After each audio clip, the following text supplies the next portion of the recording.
నా కడుపులో ఎలకలు కాదు, ఏకంగా ఏనుగులే పరిగెడుతున్నాయి ఈ కూర చూస్తుంటే. మీకు అలానే ఉందా? రేపటి రోజు ఏం కర్రీ చెయ్యాలా అని ముందు రోజు నైటే బ్రెయిన్లో రాసి పెట్టుకోవాలి. రాసింది తుడిచేసి చికెన్ కర్రీ చేయమని ఆర్డర్ లేదు, ఆవకాయ లేదని కర్రీ అయితే స్టార్ట్ చేశా. ఈ స్టైల్లో చికెన్ కర్రీ చేసి చాలా రోజులే అయ్యింది. ఒకప్పుడు ఇలానే చేసేదాన్ని. ఈ మధ్యకాలంలో ఇలా చేసిందే లేదు. ఈ స్టైల్ చికెన్ కర్రీ కోసం ఎంతగానో ఎదురు చూస్తున్నారు ఇంట్లో వాళ్ళు. కర్రీ చేసేటప్పుడు కూడా మధ్యలో వచ్చి స్పైసీగా చేస్తున్నావా అని అడిగి వెళుతున్నారు. చికెన్ తెచ్చినప్పుడల్లా ఒక్కొక్కసారి ఒక్కొక్క సోకు చేస్తున్నా.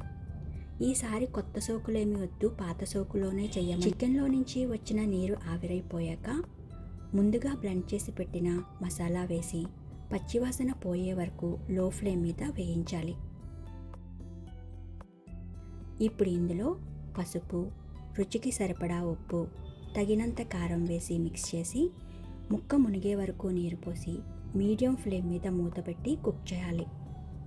ఇది రైస్లోకే కాదండి, చపాతీ, పుల్కా, బగారా రైస్, కొబ్బరన్నం, దోశ, గారి దేనిలోకైనా చాలా బాగుంటుంది. ఫైనల్గా కొద్దిగా హోమ్మేడ్ మసాలా, కొత్తిమీరను వేసి స్టవ్ ఆఫ్ చేయండి.